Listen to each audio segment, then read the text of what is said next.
बिस्मिल्लाहिर्रहमानिर्रहीम। नाज़रीन अस्सलाम वालेकुम। मैं हूँ आपका मेज़बान साबिर शाकिर। आज एक अहम मौजू है और अहम मौजू एक डेवलपिंग स्टोरी ऑलरेडी चल रही है, उसके बारे में नरेंद्र मोदी के साथ इंतहापसंद हिंदुओं के साथ और इंतहापसंद हिंदू अपने मुल्क हिंदुस्तान के साथ क्या कर रहे हैं और अपने हम वतनों के साथ क्या कर रहे हैं। एक खौफनाक ख़बर है, ख़तरनाक ख़बर है और मोदी सरकार और ख़ास तौर पे बीजेपी, आरएसएस और जो हिंदुत्व का नज़रिया है, खालिस्तन इंतहापसंद हिंदुओं का जो एक प्लान है वो मज़ीद सामने आ गया है और वो है कि सिखों के ख़िलाफ़ एक खूनी ऑपरेशन किया जाए, खूनी फ़ौजी ऑपरेशन करने का प्लान किया जा रहा है। बिल्कुल उसी तरीके से जैसे गुजरात में मुसलमानों का कत्लेआम किया गया था और बिल्कुल उसी तरह का बल्कि उससे भी ख़तरनाक प्लान है और वो है जो गोल्डन टेम्पल पे सिखों का कत्लेआम किया गया था। उनके मजहबी मुकामात पे फ़ौजकुशी की गई थी और भारतीय फ़ौज ने किया था इंदिरा गांधी के ज़माने में। अब ये मसला फैल गया है। अब ये मसला मजहबी नहीं रहा, अब ये मसला बगावत का नहीं रहा, गद्दारी का नहीं रहा। मोदी, अजीत डोवल, बीजेपी और आरएसएस और रा कोशिश पूरी कर रही है कि इसको किसी भी तरीके से जोड़ दिया जाए बैरूनी जारहियत यानी कि पाकिस्तान और चीन पे और आईएसआई पे इल्ज़ाम लगा के बुक किया जाए सिखों को। लेकिन मामला ये है कि जो 26 जनवरी का यौम स्याह था उसके असरात, उसके आफ्टर शॉक्स जो हैं वो दिल्ली के क्या कहना चाहिए, दिल्ली के नहीं बल्कि मुक़्तदर इदारे जो हैं इंडिया के, उसको हिला के रख दिया है और बहुत कुछ सोचने पे मजबूर किया है। उसी के नतीजे में क्योंकि 26 जनवरी को सिखों ने और किसानों ने, मुत्तहिदा किसान ने मुकम्मल तौर पे ये साबित कर दिया कि ये तहरीक जो है वो दबाई नहीं जा सकती। और ख़ास तौर पे मैं एक और अगली बात करूँगा कि जितने भी सिख और नॉन हिंदू पुलिस वाले थे और सिक्योरिटी फोर्सेस के थे नॉन हिंदू, ये ज़हन में रखिए, उन्होंने बिल्कुल रजिस्ट नहीं किया, उन्होंने रियासती हुक्म नहीं माना। ये बड़ी मीनिंगफुल बात है और बड़ा मीनिंगफुल साइन था कि हमने देखा, फुटेज देखी हमने और जो सोशल मीडिया पे भी है, अदरवाइज़ भी बहुत सारी फुटेजेस देखी जिसमें जो सिर्फ हिंदू था, जो नॉन हिंदू जो सिक्योरिटी फोर्स का था वो तशद्दुद कर रहा था, वो फायरिंग कर रहा था किसानों पे, वो लाठीचार्ज कर रहा था। लेकिन जो नॉन हिंदू थे उनकी मेजॉरिटी जो है वो ये काम नहीं कर रही थी और इसीलिए सिखों ने और किसानों ने उन हिंदू सिक्योरिटी फोर्सेस के जो लोग थे उनकी ठीक ठाक ठुकाई की। आप भी ज़रा गौर से देखिएगा और उनको 12-12, 14-14 फुट की दीवारों से नीचे फेंका और उन्होंने अपने गंदे नालों में गिर के कई ज़ख्मी हुए। जो सिक्योरिटी फोर्स के लोग थे, पुलिस के, फ़ौजी के और नीम सिक्योरिटी दस्ते जो थे वो ज़ख्मी हुए। अब उसके बाद अब क्या फ़ैसला हुआ है, उसके बाद इजलास हुआ, ज़ाहिर उनके सारा मॉनिटर करते रहे और रियासत मुकम्मल तौर पे रियासती इदारे मफलूज हुए और यौम जमहूरिया की तकरीबात नहीं हो सकी जैसे कि होती हैं और कोई गैर मुल्की मेहमान शख्सियत भी नहीं थी। बरतानवी वज़ीर आज़म ने अपना दौरा मनसूख कर दिया था। ये सारी चीज़ें उसके बाद ये फैल गए हैं अब पूरी दुनिया में। अब सिखों के साथ मामला ये है, एक तो उन्होंने लाल किले पे अपना परचम लहरा दिया, जो तिरंगा झंडा था उसको बता दिया, उसको नीचे किया, अपना मजहबी झंडा भी लहरा दिया और उसके बाद में उन्होंने अपना खालिस्तान का परचम भी लहराया। अब इन सिखों को ये भी नहीं कहा जा सकता क्योंकि इंडिया जो है वो तो सारा पिछले 73 सालों में कश्मीरियों को सिर्फ़ इस बुनियाद पे उन पे जुल्म कर रहा है कि ये मजहबी तहरीक है और ये मुसलमानों की तहरीक है और इसके पीछे पाकिस्तान है, आईएसआई है। लेकिन सिखों के मामले में वो मज़हब कार्ड भी खेलने की पोजीशन में नहीं है मोदी। और अब दुनिया मोदी के ख़िलाफ़ हो रही है, बीजेपी के ख़िलाफ़ हो रही है। और ये जहन में रखिएगा कि प्रेसिडेंट जो बाइडन अपनी किताब में जो कुछ लिख चुके हैं बीजेपी के बारे में, नरेंद्र मोदी के बारे में, आरएसएस के बारे में, और वो भी Indian prime minister Manmohan Singh ने जो कुछ उनको ब्रीफ किया और जो कुछ उन्होंने ख़ुद देखा वो लिखा है, वो ज़रा चैप्टर ज़रूर ज़हन में रखिएगा, इसलिए मैं बार बार रेफरेंस के तौर पर उसका जिक्र करता हूँ। अब ये सारा काम हो गया, अब ये मजहबी कार्ड इस्तेमाल नहीं हो सकता।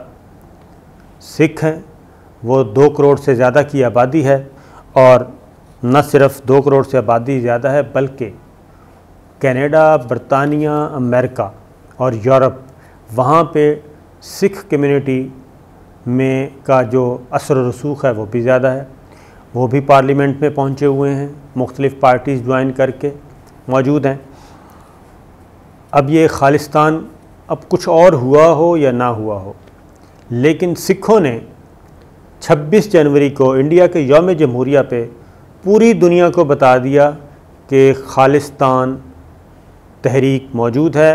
और सिख अपना अलहदा वतन चाहते हैं। ये ख़ुद ब खुद ही इन्हीं की बेवकूफ़ियों की वजह से, रॉ की, अजीत डोवल की और नरेंद्र मोदी की, इन्हीं की बेवकूफ़ियों की वजह से, हमाकतों की वजह से पूरी दुनिया में अब ये इस्टेब्लिश हो गया। अब ये सिर्फ दिल्ली में नहीं, अब ये न्यूयॉर्क में, लंदन में, वाशिंगटन में, टोरंटो में और ब्रसल्स में ये सिखों ने इंडियन सफारत खानों के सामने, इंडियन कौंसलेट खानों के सामने एहतजाज किया और भरपूर एहतजाज किया,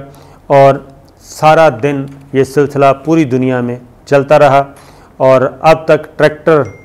परेड करने वालों, अब टैंकों की परेड के बजाय कल ट्रैक्टर परेड हुई है, मैंने आपको बताया था ट्रैक्टर परेड हुई है। 15 मुकदमा दर्ज कर लिए गए हैं। पंजाब, हरियाणा, उत्तर प्रदेश, राजस्थान और दीगर कई रियासतों से लाखों किसान आए, अपने ट्रैक्टर लेकर दिल्ली पहुँचे और दिल्ली के मुख्तलिफ़ शाहराहों पर उन्होंने अपना लोहा बनवाया और लाल किला मैदान जंग बना रहा। अब ये सिख कहाँ कहाँ से आए यह आपने देख लिया। और अच्छा, ये चीज़ें और अगली बात यह है कि ये चीज़ें सिर्फ पाकिस्तानी मीडिया नहीं रिपोर्ट कर रहा, ये मैंने सारी आलमी ज़राया अबलाग की जो ख़बरें हैं वो बता रहा हूँ, अल जज़ीरा की, रॉयटर्स की और गार्जियन की, ये मुख्तलिफ़ अखबारात, आलमी ज़राया अबलाग, TV CNN की ये ख़बरें मैं आपके साथ शेयर कर रहा हूँ। दूसरी जानिब ये जो हिंदू और नॉन हिंदू का जो चल पड़ा है, अब हिंदुस्तान में, भारत में अब ये नहीं रहा कि हिंदू, सिख, ईसाई ये एक तरफ हो गए हैं और मुसलमान एक तरफ नहीं। अब वहाँ पे लड़ाई शुरू हो गई है हिंदू और नॉन हिंदूज़ की। ये जहन में रखिएगा, ये बहुत अहम डेवलपमेंट जो वहाँ पे हुई है, और यही सोच अब बढ़ रही है कि जो नरेंद्र मोदी, BJP, RSS का जो फ़लसफ़ा है, फ़लसफ़ा तो नहीं कहूँगा बल्कि कि हिंदुस्तान सिर्फ हिंदुओं के लिए और वो भी इंतहा पसंद हिंदुओं के लिए, दहशतगर्द हिंदुओं के लिए, अब वहाँ पे ये सोच पैदा हो गई है हिंदूज़ और नॉन हिंदूज़ की। अब एक और चीज़, अब आने वाले दिनों में ये एक लॉन्ग टर्म प्लान है नरेंद्र मोदी का, और वो है कि इंडिया की ब्यूरोक्रेसी से भी नॉन हिंदूज़ को साफ़ किया जाए और इंडिया की फ़ौज से भी नॉन हिंदूज़ को साफ़ किया जाए और उनको एक लेवल से आगे नहीं आने दिया जाएगा। ये है उनका पूरा डिज़ाइन। तो मैं भारत के अवाम से ख़ास तौर पे कहूँगा और नॉन हिंदूज़ से ये कहूँगा कि वो ज़रूर इस प्लान को स्टडी करें, उनको समझ आ जाएगी। अब कारगिल का, लड़ाई कारगिल की हो, लड़ाई 71 की हो, लड़ाई 65 की हो,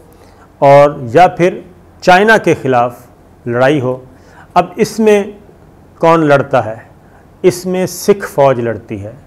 यानी सिख कम्युनिटी के जो फ़ौजी अफसर हैं, फ़ौजी जवान हैं, वो लड़ते हैं। और ये भी डॉक्यूमेंट इंडिया का है। इंडिया ने एक तो ये पहली दफ़ा तस्लीम कर लिया है कि लद्दाख में जो लड़ाई हुई थी, और अब ये पहली दफ़ा तस्लीम किया गया है जिसमें 20 फ़ौजी और अफसर चाइना ने, चीनी फ़ौज ने डंडों से और सोटों से और पत्थरों से मारे थे। वो लड़ाई चाइना ने शुरू नहीं की थी। ये अब डॉक्यूमेंट आ गया इंडिया का अपना, क्योंकि कुछ अफसरों को अवार्ड दिया गया, जवानों को और अफसरों को, फ़ौजी जवानों को, और एक कर्नल साहब जो हैं उनको अवार्ड दिया गया, आला तरीन अवार्ड, यानी कि निशान हैदर जैसे पाकिस्तान में होता है वैसे उनको भी एक एजाज़ दिया गया है, क्योंकि कर्नल संतोष बाबू जो थे वो उन जंग में, उस लड़ाई में मारे गए थे और मरे जाने के बाद उनको ये एजाज़ दिया गया है, ये आला तरीन अवार्ड दिया गया है। और अब ये पहली दफ़ा इन्होंने तस्लीम किया है कि ये चीनी फ़ौज जो उन्होंने अपने बंकर्स बनाए थे वहाँ पे एक अपनी पोस्ट बना रहे थे, दिफाई पोस्ट बना रहे थे और कर्नल संतोष उसको हेड कर रहे थे और उस दिफाई पोस्ट को ढाने के लिए मज़ाहमत के तौर पे ये चीनी फ़ौज ने कार्रवाई की थी और उनको फारग किया था,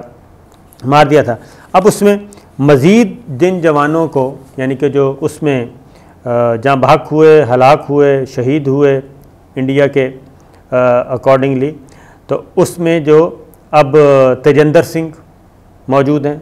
नायक दीपक सिंह ये हैं, ये भी सिख हैं, और फिर गुरनीत सिंह ये भी सिख हैं, और इसी तरीके से नीचे जो लिस्ट दी गई है, कारगिल में जो लड़ाई हुई थी उसमें भी सिख ज़्यादा थे। तो अब वहाँ पे नॉन हिंदूज़ जो हैं वो खा पुलिस में हैं, खा वो सिक्योरिटी फोर्सेस में हैं, खा वो इंडियन आर्मी में हैं, वो भी अब ये सोचने पे मजबूर हो गए हैं कि ये सब कुछ क्या हो रहा है।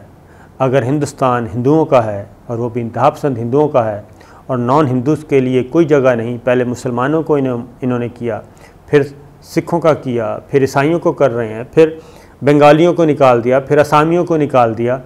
तो ये सब कुछ अगर हिंदूज़ का है तो फिर नॉन हिंदूज़ जो हैं वो अपना खून क्यों दें। फिर एक और मार पड़ी है इंडिया को, और वो है यूरोपीय पार्लियामेंट में यूरोपीय पार्लियामेंट ने पाकिस्तान मुखालिफ भारतीय प्रोपेगेंडा का नोटिस लिया और यूरोपीय पार्लियामेंट ने अब इंक्वायर कर रही है कि डिसइंफो लैब के चीफ़ एग्जेक्टिव को बुलाया हुआ था और उनसे शवाहिद इकट्ठे कर रही है। पाकिस्तान की डिमांड थी और पाकिस्तान ने इसमें अपना भरपूर किरदार अदा किया। अब बाहर जो हैं सिख भी, अब माइनॉरिटी सिख अक़लियत भी इंडिया के ख़िलाफ़ अपने मुकदमात मुख्तलिफ़ फोरम्स पर उठा रहे हैं, कश्मीरी उठा रहे हैं, ईसाई उठा रहे हैं, दलित उठा रहे हैं, और बाकी भी आने वाले दिनों में आहिस्ता आहिस्ता ये मामला बढ़ेगा। और वहाँ पे इंक्वायरी हुई यूरोपीय पार्लियामेंट में, यूरोपीय पार्लियामेंटेरियंस ने, यूरोपियन पार्लियामेंट के अरकान ने डिटेल सवाल जवाब किया और भारतीय हुकूमत का किरदार इस सारे प्रोपेगेंडे में और यूरोप की सरजमीन का इस्तेमाल किया जाना, अक़वाम मुत्तहिदा को गलत मालूमात देना, ये सारी चीज़ें ज़ेर बहस आईं और ये मामला अभी टला नहीं है। कहने का मतलब ये है कि अब इस सारी चीज़ों को दबाने के लिए अगेन मैं ख़ास तौर पे सिख बिरादरी से मुखातिब हूँ। कनाडा में, यूरोप में, बरतानिया में, अमेरिका में जितने भी हैं वो इस बात को ज़रूर सुनें और इस मामले को अपने अपने मुल्कों में उठाएं और बैरूनी दबाव बढ़वाएं, क्योंकि मोदी, अजीत डोवल और बपन रावत ये सब के सब हुए हैं पागल और ये एक खूनी फ़ौजी ऑपरेशन की तैयारी कर रहे हैं सिखों के ख़िलाफ़,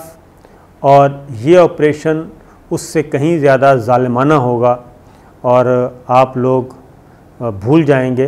पिछले जुल्म सितम को। तो ये आवाज़ उठाएं और इस ऑपरेशन को रुकवाएं। अज़ाइम उनके ख़तरनाक हैं क्योंकि चाइना से मोदी सरकार मार खा रही है, पाकिस्तान से मार खा चुकी है, दोनों से मार खा चुकी है और अंदरून मुल्क बहुत ज़्यादा मसाइल हैं, मईशत उनकी तबाह है। तो आपके पास वक्त है, इसको कीजिए। सिखों ने हार नहीं मानी, सिख जो हैं अब फर्दर एहतजाज को आगे लेके जा रहे हैं। दिल्ली का उन्होंने घेराव किया हुआ है मुकम्मल तौर पे और वो कह रहे हैं कि हम यहीं पे हैं। दिल्ली के अंदर भी उन्होंने डेरे डाल दिए हैं और दिल्ली के बाहर भी पड़ाव डाल दिया है और अब अगला उन्होंने लाहे अमल का ऐलान किया है कि एक बार फिर वो कहते हैं कि हम आएंगे और आके इसका हिसाब लेंगे।